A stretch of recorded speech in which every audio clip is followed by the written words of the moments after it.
یہ کہہ رہی ہیں کہ مولانا آپ کا اخلاق بیہیویئر بہت اچھا ہے، تو میں یہ چاہتی ہوں کہ آپ میرے لیے نہیں مولانا میرے لیے دعا کریں کہ اللہ مجھے بھی ایسا خامد عطا کرے۔ اور اللہ سے دعا ہے کہ اللہ تعالیٰ آپ کو اچھے اخلاق والا زندگی کا ساتھی عطا فرمائے۔ غربت میں تو انسان گزارا کر لیتا ہے، لیکن بد اخلاق انسان کے ساتھ گزارا نہیں ہو سکتا ہے۔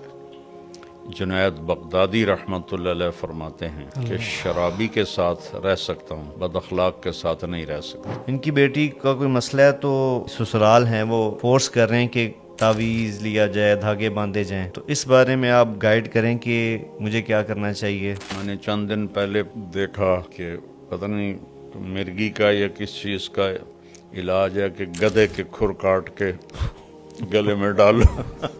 تقریباً سارے عامل 2 نمبر ہیں، اور سوائے کمائی کے اور کوئی چکر نہیں ہے، اور لوگوں کے ضعیف ایمان سے وہ فائدہ اٹھاتے ہیں۔ ابو ہریرہ رضی اللہ تعالیٰ عنہ لیٹے ہوئے تھے، آپ نے فرمایا کیا ہوا؟ کہا جی پیٹ میں درد۔ کہا اٹھو نفل پڑھو، نماز میں شفا۔ اسباب کو پر توکل کرنا جہالت ہے، اسباب کو بیکار سمجھنا یہ بے وقوفی ہے۔ آخری 2 صورتیں اتری ہی اس لیے تھی، ہمارے نبی پر جادو ہوا تو اللہ تعالیٰ نے قل اعوذ برب الفلق قل اعوذ برب الناس اتاری، اور نماز شروع کی الحمدللہ رب العالمین۔ رکوع میں گیا سبحان ربی العظیم، رکوع سے کھڑا ہوا ربنا لک الحمد، سجدے میں گیا سبحان ربی الاعلی۔ اتنا اللہ نے رب کا تکرار کروایا مسلمانوں سے، میں رب ہاں میں رب ہاں میں کمامنا ہے۔ میں UPSC کی تیاری کر رہی ہوں گھر میں، لیکن جاب کے لیے مجھے یقیناً پھر باہر نکلنا پڑے گا۔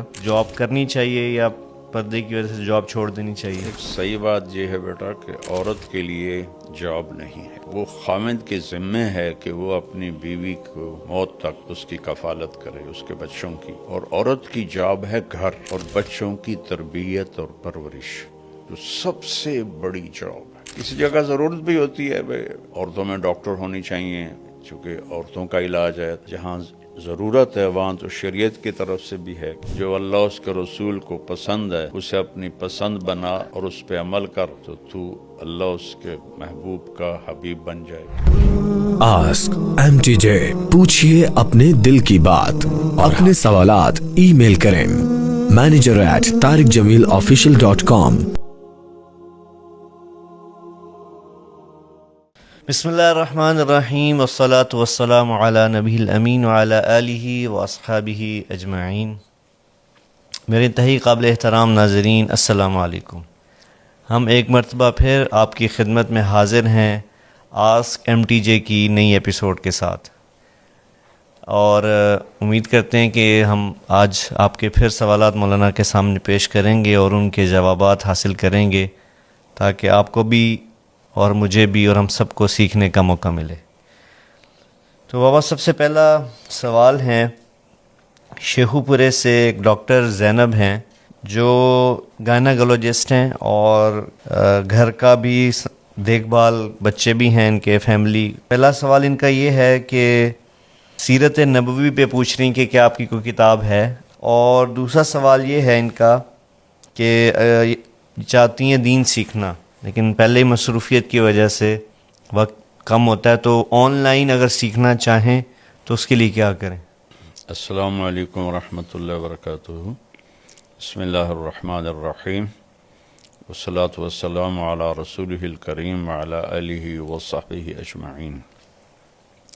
میں نے سیرت پر تو کوئی کتاب نہیں لکھی، البتہ میرے سیرت پر جو بیانات ہیں اس کا مجموعہ سیرت النبی کی شکل میں کسی نے چھاپا ہے، اوپر میرا نام لکھ دیا ہے۔ وہ لیکن نبی کی سیرت کو سمجھنے کے لیے مفید ہے، اور البتہ گلدستہ اہل بیت کی خدمت اللہ تعالیٰ نے مجھ سے لی، اس میں مختصر سب کے حالات ہیں، اور سیرت النبی کی جو بھی کتاب ملے اس سے آپ استفادہ کریں۔ اور آن لائن کی بات یہ ہے کہ ہمارے اپنے مدرسۃ الحسنین کا آن لائن کا سلسلہ ہے، جہاں ہم پوری دنیا سے خواتین و حضرات بڑے جوان بوڑھے سب وہ اس سے استفادہ کر رہے ہیں، فائدہ اٹھا رہے ہیں. آپ اس کو جوائن کر لیں تو آپ کو اس سے انشاءاللہ فائدہ ہوگا. جزاک اللہ جی. اس میں مزید میں بھی کچھ عرض کرتا چلوں آن لائن کورس کے حوالے سے کہ یہ بڑا منظم اور مرتب کورس ہے. اور اگر آپ ہمارا مولانا کا پیج آپ نے لائک کیا ہوا ہے طارق جمیل آفیشیل، تو اس پر اس کی اناؤنسمنٹس آتی رہتی ہیں. جب بھی نیا کورس ہم لانچ کرتے ہیں تو اس کی اناؤنسمنٹ ہوتی ہے، اور بڑا آسان ہے، اس کو آپ جوائن کر سکتے ہیں، اور آن لائن کلاسز ہوں گی، اور امید ہے آپ کو بہت فائدہ ہوگا انشاءاللہ. اچھا، اگلا بابا ایک بہن ہے، اور ان کا ایک سوال بھی ہے اور ایک دعا بھی ہے، خواہش بھی ہے. یہ کہہ رہی ہیں کہ مولانا آپ کا اخلاق بیہیویئر بہت اچھا ہے، تو میں یہ چاہتی ہوں کہ آپ میرے لیے یعنی مولانا میرے لیے دعا کریں کہ اللہ مجھے بھی ایسا خامد عطا کرے.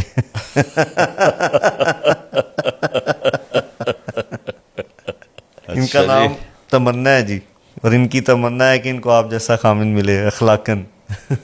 اللہ کرے میرے اخلاق ایسے ہی ہوں جیسے یہ بیٹی گمان کر رہی ہیں. آمین. اور اللہ سے دعا ہے کہ اللہ تعالیٰ آپ کو اچھے اخلاق والا زندگی کا ساتھی عطا فرمائے. آمین. کہ غربت میں تو انسان گزارا کر لیتا ہے، لیکن بد اخلاق انسان کے ساتھ گزارا نہیں ہو سکتا ہے. جنید بغدادی رحمۃ اللہ علیہ فرماتے ہیں کہ شرابی کے ساتھ رہ سکتا ہوں، بد اخلاق کے ساتھ نہیں رہ سکتا. اللہ.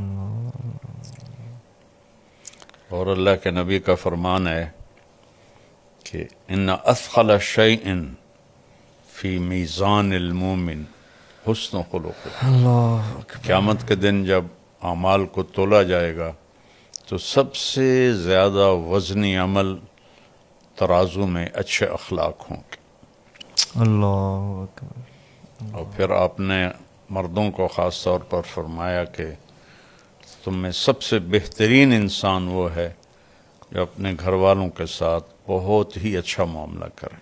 اللہ. اللہ آپ کو نصیب فرمائے، ہر بچی کو ہر نصیب بچے. فرمائے، آمین. اور ہر بچی کو بھی ایسے اخلاق عطا فرمائے جو اپنے خاوند کے لیے راحت ہو. آمین. جی، اگلا جو سوال ہے بابا وہ بڑا ہی اہم ہے، اور بہت زیادہ آپ کہہ لیں آج کے ماحول پہ اثر انداز ہوتا ہے.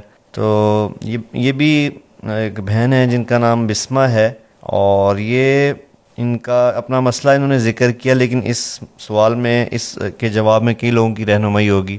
ان کی بیٹی کا کوئی مسئلہ ہے، تو ان کا کہنا ہے کہ ان کو جو ان کے اہل سسرال ہیں وہ اس پہ فورس کر رہے ہیں کہ تعویذ لیا جائے، دھاگے باندھے جائیں، تعویذ، دھاگے، عملیات یا دم کروایا جائے. اس چیز کے اوپر بہت زیادہ زور دیتے ہیں سسرال والے. پوچھنا وہ یہ چاہ رہی ہیں کہ میرا ان چیزوں پہ بالکل یقین نہیں ہے، تو اس بارے میں آپ گائیڈ کریں کہ مجھے کیا کرنا چاہیے، کہ اس طرف تعویذ یا عمل یا عملیات کی طرف جانا چاہیے یا علاج کرنا چاہیے. اور یہ آپ دیکھتے بھی ہیں بابا سوشل میڈیا پہ آج کل ایک بھرمار ہے. اس وقت تو سوشل میڈیا پر بھرمار ہے، یہ پڑھ لو، وہ پڑھ لو، یہ کر لو، وہ کر لو. میں نے چند دن پہلے دیکھا کہ پتہ نہیں مرگی کا یا کس چیز کا علاج ہے کہ گدھے کے کھر کاٹ کے گلے میں ڈالو. اللہ ان کو ہدایت دے، انہوں نے امت کو گمراہ کر دیا. اللہ نے ہمیں سورۃ فاتحہ دی ہے جو ہر بیماری کے لیے شفا ہے، اور آیات شفا ہیں قرآن میں، وہ پڑھیں. آخری 2 صورتیں اتری ہی اس لیے تھیں ہمارے نبی پر جادو ہوا، تو اللہ تعالیٰ نے قل اعوذ برب الفلق قل اعوذ برب الناس اتاری. کسی عامل کے پاس جانے کی ضرورت نہیں ہے، تقریباً سارے عامل 2 نمبر ہیں، تو سوائے کمائی کے اور کوئی چکر نہیں ہے، اور لوگوں کے ضعیف ایمان سے وہ فائدہ اٹھاتے ہیں. اور ایک ایمان کا ضعف ہے، ایک جہالت ہے، تو اس سے عاملوں کی تو مٹی بھی سونا بنتی جا رہی، اور لوگ ویسے کہ ویسے ہیں. تو اس لیے عاملوں سے کوئی 3-4 میل دور رہیں، نماز پڑھیں، نفل پڑھیں۔ ابو ہریرہ رضی اللہ تعالیٰ عنہ لیٹے ہوئے تھے، اب نے فرمایا کیا ہوا؟ کہ پیٹ میں درد ہے۔ کہا قم فصل فإن فی الصلاۃ شفاء۔ ابو ہریرہ کیا ہوا؟ کہ جی پیٹ میں درد ہے۔ کہ اٹھو نفل پڑھو، نماز میں شفا ہے۔ اللہ، اب یہ عمل بتائیں تو عاملوں کی روزی جاتی۔ وہ کہ اس لیے میری گزارش ہے کہ عاملوں سے دور ہی رہیں تو اچھا ہے۔ اور ایک اور بڑا مسئلہ بابا سامنے آتا ہے کہ بہت سے لوگ بجائے علاج کے جن کو دوا کی ضرورت ہوتی ہے وہ بھی رخ کرتے ہیں عاملین کا۔ ایسے کتنے لوگوں مار دیے انہوں نے، جی، علاج کی بجائے وہ عاملوں کے پاس جاتے ہیں، اخیر پھر وہ یا تو شدید بیماریوں میں مزید بڑھ جاتے ہیں جی، یا پھر آگے چلے جاتے ہیں۔ تو اس لیے یہ جو عام ذہن ہے بابا کہ ایک دوائی لینا یا اسباب کو اختیار کرنا، اس کو توکل کے خلاف سمجھا جاتا ہے، یہ تو بے وقوفی ہے۔ اس بارے میں تھوڑی سی آپ اگر رہنمائی کر دیں تو فائدہ ہوگا یہ سننے میں۔ دیکھیں، اسباب کو پر توکل کرنا یہ تو جہالت ہے۔ اسباب کو بیکار سمجھنا یہ بے وقوفی ہے۔ اللہ نے بنایا کیوں ہے سب کچھ؟ یہ سارا اس لیے تو والذی خلق لکم ما فی الارض جمیعا، یہ سب کچھ جو بنایا تمہارے لیے بنایا۔ اللہ، اور اللہ کے نبی نے خود حضرت سعد بن ابی وقاص رضی اللہ تعالیٰ عنہ کے مرض کی تشخیص کی، انک لمفعود، تجھے دل کا دورہ ہے، اور تو اس کو 7 کھجوریں عجوہ کی گٹھلی کوٹ کے کھلاؤ۔ یہ تو اپنی طرف سے۔ پھر فرمایا اس کو حارث بن کلدہ کے پاس بھیجو، وہ اس کا علاج کرے۔ وہ طائف میں طبیب تھے، ان کے پاس بھیجا علاج کے لیے۔ سبحان اللہ، سبحان اللہ۔ تو یہ بیوقوف لوگ ہیں جو کہتے ہیں کہ توکل کا مطلب ہے کہ بس کچھ بھی نہ کرو۔ حضرت عمر رضی اللہ عنہ جمعہ پڑھا کے اترے، اٹھے مصلی سے، جی، ایک طرف کچھ نوجوان بیٹھے تھے۔ آپ نے فرمایا من انتم، کون لوگ ہو؟ نوجوان تھے۔ کہ نحن المتوکلون، ہم توکل والے ہیں۔ فعلاہم بدرتہ، انہوں نے اپنا درہ اٹھایا اور ایک ایک کی کمر کو سیکا۔ کہا اللہ آسمان سے سونا نہیں برساتا، پانی برساتا ہے۔ اللہ اکبر۔ اور جمعے کی نماز سی نا، تو اللہ کہتا ہے اذا قضیت الصلاۃ فانتشروا فی الارض، تو تم یہاں بیٹھے ہو، اللہ اوپر سے تمہیں پھینکے گا۔ اگر آئندہ تم یہاں نظر آئے میں تمہارے چہرے لال کر دوں گا۔ اللہ اکبر، سب کو بھگا دیا۔ اللہ اکبر۔ او قل ثم توکل، ایک صحابی نے پوچھا یا رسول اللہ، اونٹ کو باندھ کے توکل کروں یا ویسے ہی توکل کروں؟ آپ نے فرمایا او قل ثم توکل، پہلے اس کو باندھو پھر توکل کرو۔ اللہ، ہمارے نبی غار میں چھپے بیٹا، اللہ، کیا آپ میں توکل نہیں تھا؟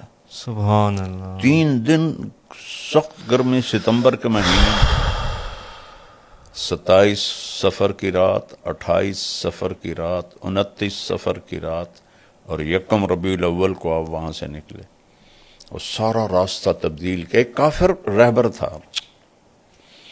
عبداللہ بن اریقط، حضرت ابوبکر صدیق کا دوست تھا۔ بعد میں اس کا کوئی تذکرہ نہیں ملتا کہ وہ ایمان لایا یا نہیں لایا۔ اس کو رہبر بنا کے آپ نے سفر پہ آیا۔ تو اسباب کا ترک، اس کو توکل سمجھنا، یہ بہت ہی غلط۔ اور اسباب میں یوں لگنا کہ حلال حرام کی پہچان ہی ختم ہو جائے، جھوٹ نہ بولیں تو کم روٹی کہاں سے کھائیں، رشوت نہ لیں تو روٹی کہاں سے کھائیں، یہ بھی حرام ہے۔ اللہ تعالیٰ نے پہلا تعارف ہی کروایا ہے الحمدللہ رب العالمین، صرف تمہارا نہیں، پتہ نہیں کتنے عالم ہے کہ سب کا رب، سب کو پالتا ہوں۔ میں کہتا ہوتا ہوں کافروں کو توحید میں دھوکہ لگا، وہ پتھروں کے آگے جھک گئے، بتوں کے آگے جھک جی گئے۔ مسلمانوں کو ربوبیت میں دھوکہ لگا، توحید میں دھوکہ نہیں ہے، کسی کے آگے پتھر کا بت رکھو، شرابی جواری کیوں نہ ہو، اسے کوئی نہ سجدہ کر کا توبہ توبہ میں کافر ہوں۔ لیکن وہی ہے، سود پہ کاروبار کرے گا، جھوٹ بھی بولے گا، چوری بھی کرے گا، ڈاکہ بھی ڈالے گا، رشوت بھی لے گا، روٹی کی تو کھاوی۔ تو مسلمانوں کو ربوبیت میں شک پڑا تو اللہ نے الحمدللہ رب العالمین سے قرآن شروع کیا، اور قل اعوذ برب الفلق، قل اعوذ برب الناس، رب سے شروع کر کے رب پہ ختم، سبحان اللہ، اور نماز شروع کی الحمدللہ رب العالمین۔ رکوع میں گیا سبحان ربی العظیم، رکوع سے کھڑا ہوا ربنا لک الحمد، سجدے میں گیا سبحان ربی الاعلی۔ اتنا اللہ نے رب کا تکرار کروایا مسلمانوں سے، میں رب ہاں، میں رب ہاں، میں کھواونا ہے، میرے کول کوئی تھوڑ کوئی نہیں۔ تو یہ دونوں ایکسٹریم غلط ہیں۔ جی۔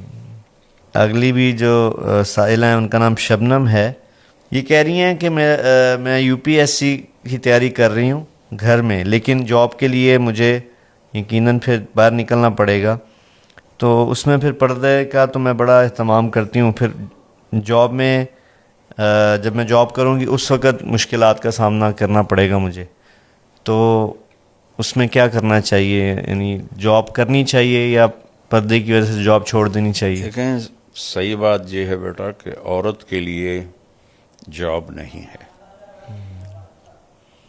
وہ خاوند کے ذمے ہے کہ وہ اپنی بیوی کو موت تک اس کی کفالت کرے، اس کے بچوں کی۔ جو مہر لکھا جاتا ہے یہ کسی کی بیٹی کی قیمت نہیں ہوتی، مہر ایک علامت ہے کہ جب تک یہ نکاح قائم رہے گا یہ لڑکا اس لڑکی کی، اس کے بچوں کی کفالت کرے گا۔ اور عورت کی جاب ہے گھر اور بچوں کی تربیت اور پرورش، جو سب سے بڑی جاب ہے، سب سے بڑی جاب ہے۔ جب اس جاب سے ماؤں نے منہ پھیرا تو اولادیں انسانیت ہی بھول گئیں۔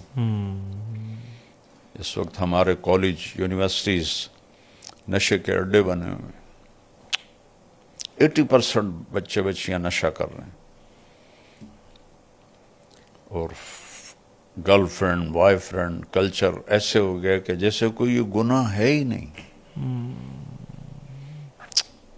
اللہ تعالیٰ نے کہا لا تقربوا الزنا انہ کان فاحشۃ ومقتا وساء سبیلا، زنا کے قریب بھی نہ جاؤ۔ یہ عجیب بات ہے، کہنا تھا زنا نہ کرو، جی، قریب نہ جاؤ کا کیا مطلب؟ کہ جو چیزیں اس کو پروموٹ کرتی ہیں، موٹیویٹ کرتی ہیں، ان سے دور رہو۔ اس میں سب سے بڑی چیز آزادانہ ملاپ ہے، نوجوان بچے بچیوں کا، مردوں عورتوں کا، جس کو اللہ نے حد بندی سے روکا۔ تو جب وہ ہم نے بیریئر توڑا تو ساری نسل اس پہ لگ گئی اور یہ مسئلہ ہی کوئی نہیں رہ گیا ہے۔ تو اللہ نے کہا یہ بہت بڑی فحاشی ہے، اور مقت کہتے ہیں انتہائی قابل نفرت چیز کو۔ مقتن کا لفظ کفر پہ نہیں بولا اللہ تعالیٰ نے، قابل نفرت تو سب سے زیادہ شرک ہے۔ جی، اللہ نے زنا پہ بولا کہ انتہائی قابل نفرت ہے، وساء سبیلا، بہت غلط راستہ ہے۔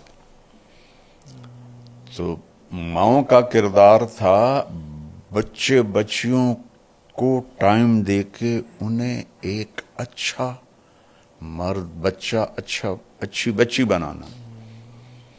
تو وہ بڑا گھر ہو، بڑی گاڑی ہو، زیادہ پیسے ہوں، چلو دونوں جاب کرو، دونوں کماؤ۔ تو کسی جگہ ضرورت بھی ہوتی ہے بھائی عورتوں میں ڈاکٹر ہونی چاہیے، چونکہ عورتوں کا علاج ہے، اس کے لیے تو جی، جہاں ضرورت ہے وہاں تو شریعت کی طرف سے بھی ہے، جی لیکن وہ بھی اب ایکسیس ہو چکا ہے. ایک سیٹ ہوتی ہے اور 1000 اپلیکیشن آئی ہوتی ہیں، اتنی زیادہ ہو گیا. اب میں میڈیکل کالجوں میں کب سے جا رہا ہوں. جی ایک زمانہ ہوتا تھا بس ایک تھوڑی سی جگہ میں لڑکیاں ہوتی تھی، باقی لڑکے. اب 70% میڈیکل کالج میں لڑکیاں ہوتی ہیں، 30% لڑکے ہوتے ہیں. اور یہ 70% کہاں کھپیں گی؟ اتنی جابیں ہیں. تو وہ آخر میں جا کے ہاؤس وائف بن کے بیٹھ جاتی ہیں. کوئی ہوتی ہے جو تو اس کی ڈیمانڈ تھوڑی ہے، سپلائی زیادہ ہے. زیادہ بہرحال ضرورت جہاں ہے وہاں شریعت اجازت دیتی ہے. جی لیکن اصل ہے کہ ماں اس لیے ہے، بیوی اس لیے ہے کہ وہ اپنے گھر کو سجائے، اپنے بچوں کو اچھا انسان بنائے. کہ میں جاب سے روکتا نہیں ہوں، جی گھر نہیں چل رہا اور تنگی ہے، پھر عورت کو بھی اجازت ہے کہ وہ خامد کا ساتھ دے اور مل کے گھر کا نظام چلائیں. لیکن صرف سٹیٹس بڑھانے کے لیے جاب کرنا یہ حق تلفی ہے اولاد کی. اچھا، آگے وہ ایک بھائی ہیں، ان کا نام ہے ریاست علی. تو ان کا بڑا ایموشنل سا سوال ہے. یہ کہہ رہے ہیں کہ مولانا آپ لوگوں کو اللہ سے ملاتے ہیں، اللہ نے آپ کو ذریعہ بنایا ہے، تو مجھے بھی کچھ ایسا بتا دیں کہ میں بھی اللہ والا ہو جاؤں، اللہ سے مل جاؤں میں. سبحان اللہ. کیا نام ہے اس کا؟ ریاست علی.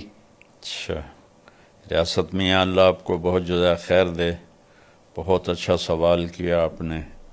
یہی تو زندگی کا مقصد ہے کہ مرنے سے پہلے ہم اللہ کو پالیں اور اللہ کو راضی کر لیں.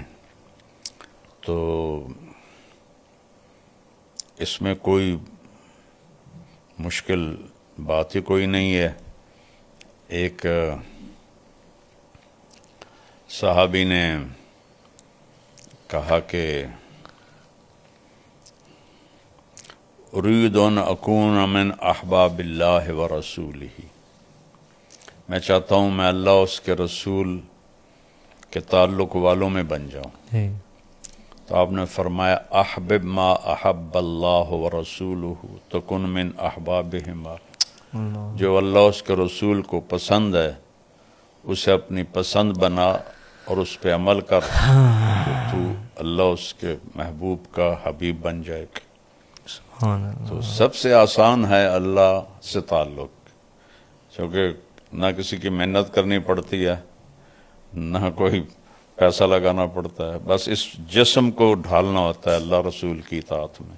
یہ بابا آگے ایک سوال ہے، اس میں نام واضح نہیں ہو رہا، تو کوئی یہ بھی بہن ہے ہماری یہ پوچھنا چاہ رہی ہیں کہ میں ایک سوال کرنا چاہتی ہوں مولانا صاحب کہ میں بہت نیک عمل کرنے کی کوشش کرتی ہوں اور ہر ممکن کوشش کرتی ہوں کہ اللہ کے ہر حکم کو بجا لاؤں، اور میرے دل میں ہر وقت اللہ کا اور اللہ کے رسول کا خیال رہے، ان کی محبت رہے. لیکن جب اپنے کاموں میں مشغول ہو جاتی ہوں، جیسے گھر کے کام ہیں، تو وہ پھر کیفیت چلی جاتی ہے. تو مجھے ڈر ہے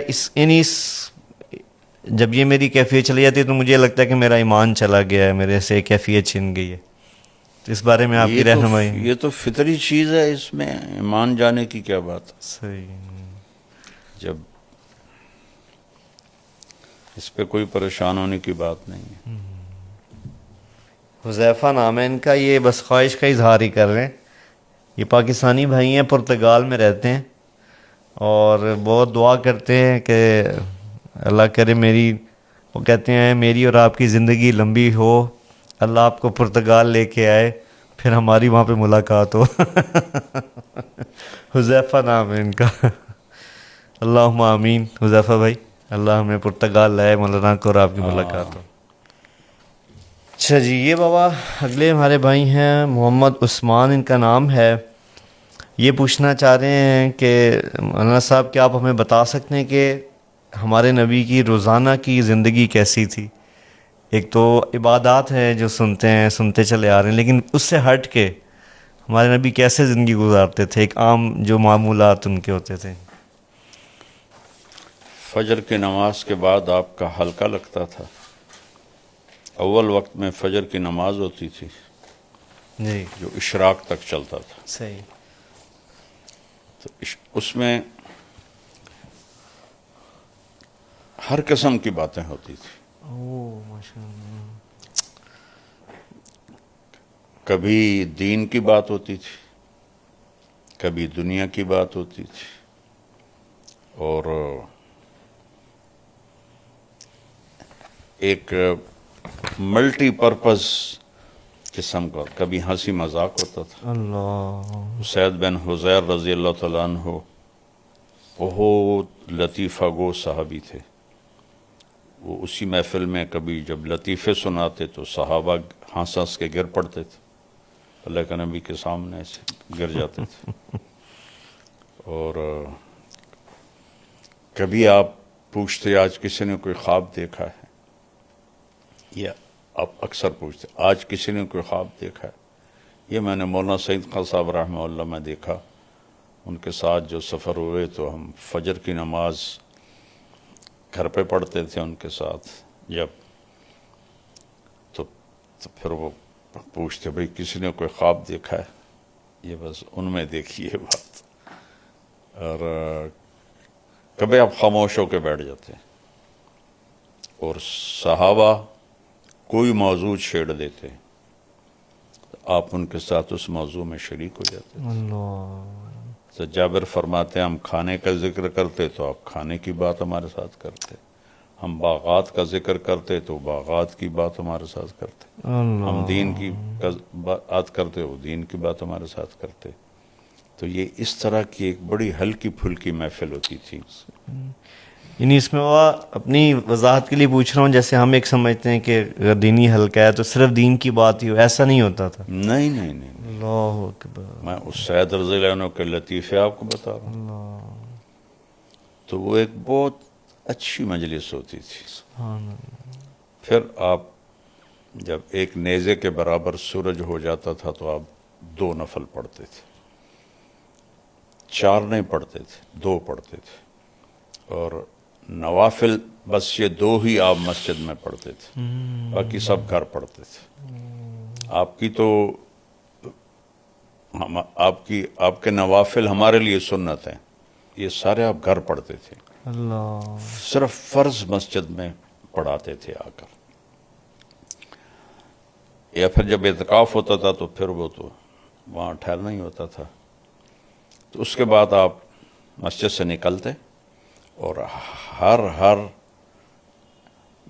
اپنی زوجہ محترمہ کے پاس جاتے اور ان کا حال پوچھتے، اور اس کے بعد آپ تشریف لاتے اس گھر میں جہاں آپ کی باری ہوتی تھی. وہاں پھر آپ تھوڑی دیر آرام فرماتے تھے. اس کے بعد پھر اٹھ کر اگر کوئی وفود آئے ہوتے تھے تو پھر آپ ان کے لیے تیار ہو کر مسجد جاتے اور ان وفود کے ساتھ ملاقات کرتے. یا کوئی اور محفل مجلس ہوتی تو آپ اس کے لیے باہر تشریف لے جاتے تھے. اگر جلدی فارغ ہو جاتے تھے تو پھر دوبارہ گھر آ جاتے تھے. جب بھی گھر سے نکلتے تھے مسواک فرماتے تھے، جب گھر داخل ہوتے تھے مسواک فرماتے تھے. مستقل آپ کی عادت تھی کہ آپ گھر سے نکلتے ہوئے مسواک وضو، اور گھر میں داخل ہوتے ہی پہلے مسواک فرماتے تھے. وہ جو پیلو کا جو بہت ہی اعلیٰ مسواک ہوتا ہے، اب تو ملتا ہی نہیں. پھر آپ ظہر کی نماز ادا فرماتے تھے اور اس کے بعد آپ تھوڑی دیر قیلولہ فرماتے تھے. پھر آپ جا کے بازار کا چکر لگاتے تھے اور سارے بازار کا معائنہ کرتے تھے. منڈی میں جاتے تھے، منڈی میں کیسے تجارت ہو رہی ہے اس کا معائنہ فرماتے تھے. اور اس کے بعد پھر گھر واپس آتے اور عصر کی نماز کے بعد آپ پھر ہر گھر والی کے پاس جا کے بیٹھتے تھے. اللہ اکبر. فجر میں تو صرف سلام حال آگے، ہر ایک کے پاس بیٹھتے تھے، تھوڑی دیر سب کے پاس بیٹھتے اپنے باری والے گھر میں آتے تھے. تو پھر گھر کے کام کاج، جھاڑو دینا، برتن دھونا، اللہ. اپنے کپڑے دھونا. آپ کی 9 بیویاں زندہ اپنے کپڑے خود دھوتے تھے. اللہ. کوئی کپڑا پھٹ جاتا تھا خود سیتے تھے، جوتا پھٹ جاتا اس کو خود سیتے تھے. اپنے گھر والوں کے ساتھ مل کر گھر کا کام کرتے تھے. فی محنت اہلہ. اور آپ حضرت حسن نے پوچھا ہند بن ابی حالہ سے کہ اللہ کے نبی کیسے تھے؟ تو انہوں نے کہا دائم الفکرہ طویل الاحسان، لمبی سوچ اور لمبا غم. یہی سوال ایک صحابی نے حضرت عائشہ سے پوچھا، اللہ کے نبی کیسے تھے؟ انہوں نے کہا کان ضحاکن بسامن، بہت ہنسنے والے، بہت مسکرانے والے. جگہ کے بدلنے سے عمل بدل گیا. اللہ اکبر. مسجد میں ہیں تو ایک ذمہ داری سر پر ہے، گھر میں آتے ہیں تو وہ ذمہ داری باہر، اور بیوی کے ساتھ ایز اے خامند ہنس رہے ہیں، مسکرا رہے ہیں، گپے مار رہے ہیں. اور ایک ایسا نہیں کہ میں نبی ہوں اور بس وہ آگے بیچاری ایسے بیٹھی ہوئی ہوں، ایسے نہیں، بے تکلفی ہے. حضرت عائشہ نے حلوہ پکایا، حریرہ جو ذرا پتلا ہوتا ہے، اوپر سے حضرت سودا آ گئیں. حضرت سودا نے اپنی باری حضرت عائشہ کو دے دی تھی، تو ان میں بڑی دوستی تھی. تو انہوں نے کہا سودا یہ میں نے حلوہ بنایا، کھاؤ. انہوں نے کہا مجھے بھوک نہیں. کہا کھا لو ورنہ تیرے منہ پہ مل دوں گی. انہوں نے کہا مجھے طلب نہیں. تو انہوں نے لپ بھری اور منہ پہ مل دیا. اللہ کے نبی بیٹھے ہوئے تھے. سبحان اللہ. آپ نے حضرت عائشہ کے دونوں ہاتھ پکڑے، کہا سودا چل آ اس کے منہ پہ مل. اللہ. حضرت سودا نے اٹھا کر ان کے منہ پہ مل دیا. اللہ اکبر. ہائے. یہ آپ کی گھر کی زندگی تھی. اللہ اکبر. سبحان اللہ. اور پھر مغرب کے بعد سب بیگمات کو وہاں بلاتے جہاں آپ کی باری ہوتی تھی، ان کے ساتھ دن میں 3 مجلسیں ہوتی تھی. فجر کی مختصر، عصر کی تھوڑا ٹائم، مغرب کے بعد پھر سب کٹھی اس گھر میں. وہاں جتنی دیر وہ بیٹھیں اس کے لیے کوئی ٹائم مقرر نہیں ہوتا تھا. پھر وہ ساری عشاء سے پہلے اٹھ کے چلی جاتی تھی. اب عشاء کی نماز پڑھا کے آ کے فوراً سو جاتے تھے. لا ثمرۃ بعد العشاء، عشاء کے بعد کوئی مجلس نہیں ہے. یہاں سارا کام ہی الٹا ہوا پڑا ہے. وہ گورے ہم سے زیادہ سیانے نکلے کہ وہ رات کو کوئی ان کا کام ہوتا ہی نہیں ہے. ان کی ہماری حکمران ہوں، ہمارے ادارے ہوں، ہمارے مولوی ہوں، رات کی آپ نے کہا لا ثمرۃ بعد العشاء. اور پھر آپ آخری 3 پہر جب رہتے آپ اٹھ جاتے تھے اور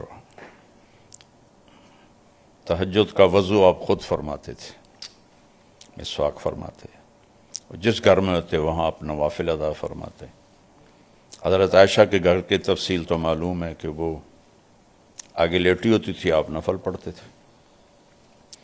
تو جب آپ سجدے میں جاتے تو جگہ تنگ تھی تو آپ ایسے رانوں پہ ہاتھ مارتے، وہ اپنی ٹانگیں سکیڑ لیتی اور آپ سجدہ کرتے. پھر کھڑے ہوتے وہ پھر ٹانگیں لمبی کر لیتی. انہیں نہیں کہتے تھے اٹھ کے تہجد پڑھو. اور اپنے نفلوں سے جب فارغ ہو جاتے تھے تو پھر یوں کونی کی ٹیک لگا کے ایسے لیٹ جاتے تھے ایسے. تو حضرت عائشہ بھی اٹھ جاتی تھی. پھر فجر کی اذان تک دونوں ایز اے خامند اور بیوی آپس میں ان کی پیار و محبت کی بات ہوتی تھی. یہ نہیں جو کہتے ہیں بھائی گھر میں بھی مشورے کرو کہ دین مٹ رہا ہے, دین کیسے زندہ کرے, گھر کو بھی مسجد بنا دو. کیا بے وقوفوں والی بات ہے. مسجد کا دین اور ہے, گھر کا دین اور ہے. میرے نبی نے کبھی گھر میں ایک دفعہ نہیں کہا عائشہ دین مٹ رہا ہے میں کیا کروں. جو سب سے زیادہ دین کے اللہ نے کہا فلا تذهب نفسك علیہم حسرات, میرے محبوب کہیں آہیں بھرتے بھرتے آپ خود ہی نہ فوت ہو جائیں. لیکن گھر میں آپ نے کبھی ماتھے پہ شکن نہیں, مسکرا رہے ہیں, ہنس رہے ہیں. اور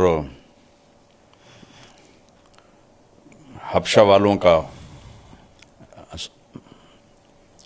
سوڈانیوں کا وفد آیا, وہ مسجد میں اس سے اپنے خنجروں سے کھیل رہے تھے, تو آپ نے حضرت عائشہ کو بلایا کہ آؤ تجھے تماشا دکھاؤں. کوئی کر سکتا ہے یہ؟ اللہ اکبر. تو آپ آگے کھڑے ہو گئے, حضرت عائشہ پیچھے کھڑی ہو گئیں, یہاں تھوڑی رکھ لی اور تماشا دیکھتی رہیں. جب حضرت عائشہ نے کہا بس, پھر آپ پیچھے ہٹے. کچھ عرصے کے بعد حبشہ والوں کا وفد آیا. اب حضرت عائشہ نے کہا میں نے دیکھنا ہے. پہلے اللہ کے نبی نے خود کہا, اب حضرت عائشہ نے کہا میں نے دیکھنا ہے. ان کا زیادہ کوئی دلچسپ تھا تو اتنی دیر دیکھتی رہیں, کہنے لگی کہ اللہ کے نبی نے کہا عائشہ بس نہ کریں. میں نے کہا نہیں, ابھی میرا جی نہیں بھرا.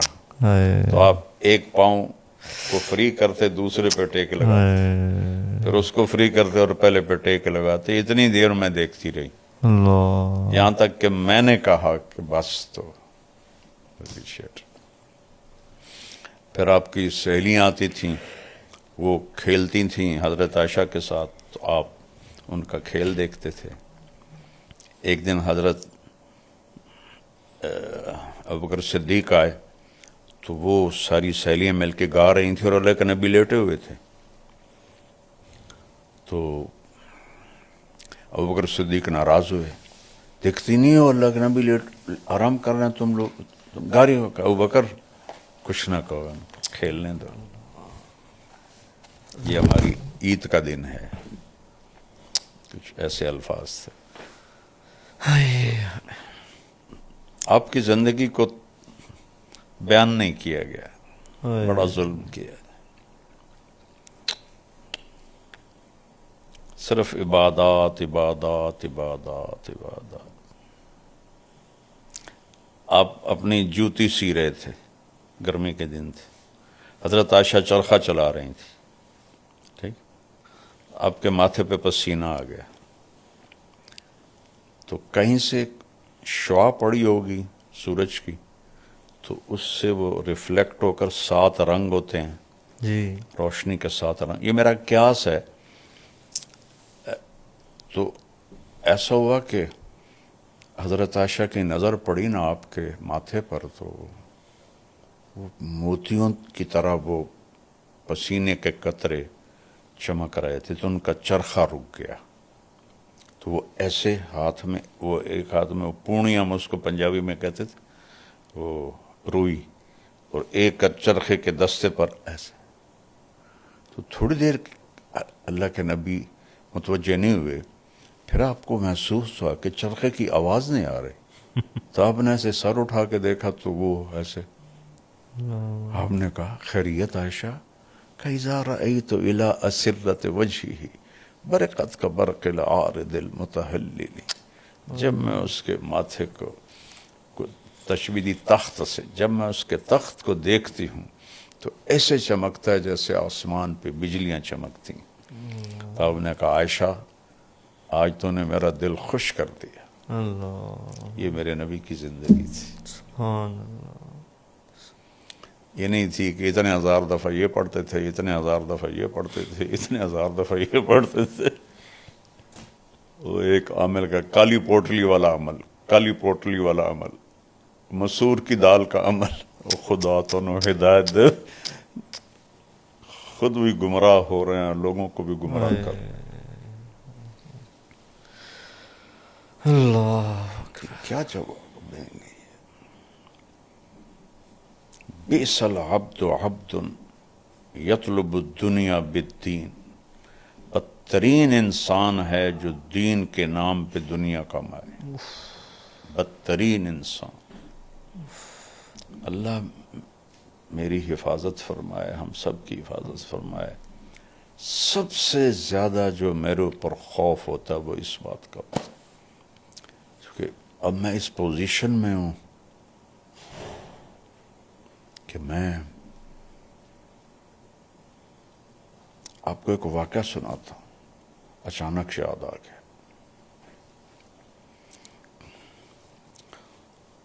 اور یہ واقعہ ہے بیٹا 1974، ہمارا سبق ہو رہا تھا حیات الصحابہ کا، سردیوں کا زمانہ تھا، اور لڑکوں کی نگرانی کے لیے مطبخ کے اندر ایک سبق ہوتا تھا کہ لڑکے مہمانوں کے لیے روٹیاں بناتے تھے، تو مطبخ والوں نے شکایت کی کہ یہ ہمارے قابو نہیں آتے آپ کے شاگرد، تو پھر 2 گھنٹے سبق ہوتا تھا، ایک استاد روزانہ وہاں بیٹھتا تھا۔ تو اس دن شدید سردی تھی اور مجھے نظرہ لگا ہوا تھا، اور میں نے کھدر کی چادر اوڑھی ہوئی تھی، اور شرڑ میرا ہو رہا تھا، اور نیچے ٹھنڈا فرش تھا، پانی بہتا تھا اس پر، قریبی آٹا گوندنے وقت کی جگہ تھی تو اس کا سیم وہاں تک تھا، اور اوپر چٹائی تھی پھٹی ہوئی، اور ہمارے استاد مولانا زار شاہ صاحب رحمہ اللہ، ان کو بھی شدید نزلہ تھا، تو وہ ٹیک لگا کے بیٹھے ہوئے تھے اس کی پلر کی۔ تو ہم سردی سے ایسے بھیڑ کی طرح سکڑے ہوئے تھے، چونکہ برآمدے میں سبق ہوا تھا، ٹھنڈی ہوا آ رہی تھی، تو کبھی کبھی مولانا ترغیب دیتے تھے، تو سبق میں کوئی بات آئی اور انہوں نے ترغیب دی، اس میں ایک جملہ بولا، رائمنڈ کی نسبت کو بیچنا نہیں۔ میرے اب بھی آنکھوں میں آنسو ہیں کہ پتہ نہیں باقی لڑکوں کا کیا تاثر تھا، میرا رد عمل تھا۔ میں نے کہا اس میں بیچنے والی چیز کیا ہے؟ تو مجھے اپنا تو پتہ ہے، مجھے باقیوں کا نہیں پتہ، کہ میرے اندر ایک رد عمل پیدا ہوا، ویچن والی شے کیڑی، برے حال تے بانکے دیاڑے جو پنجابی میں کہتے ہیں، اس میں کون سی چیز ہے بیچنے والی؟ تو چند سالوں بعد مجھے پتہ چلا کہ میں بیچ سکتا ہوں، میں کیش کر سکتا ہوں۔ وہ میرے ساتھ اللہ نے وہ کر کے دکھایا کہ تو کہتا تھا کہ کیا چیز ہے بیچنے والی، تو بیچ، اب بک سکتا ہے تیرا سودا۔ یہ میں اللہ سے بہت رو رو کے مانگتا ہوں کہ یا اللہ دین بیچنے والوں میں نہ مجھے اٹھا دینا۔ اللہ نے مجھے نیک نامی دی، بہت بڑی دولت ہے، شہرت دی، اچھی شہرت، بہت بڑی دولت، لیکن اس کے اندر بہت بڑا امتحان ہے بیٹا، بہت بڑا امتحان۔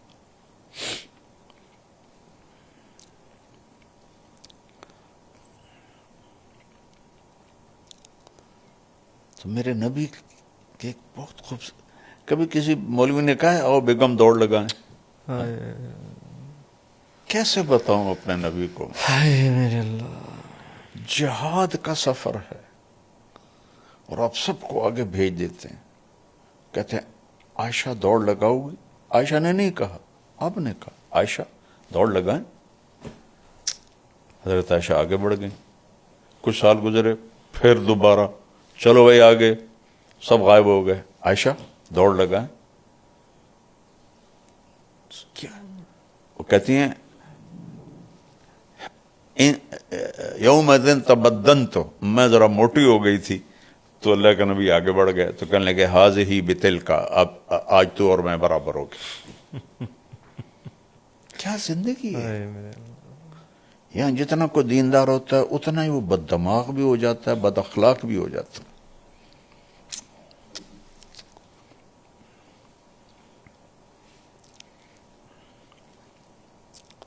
سبحان اللہ، جہاد کا سفر اور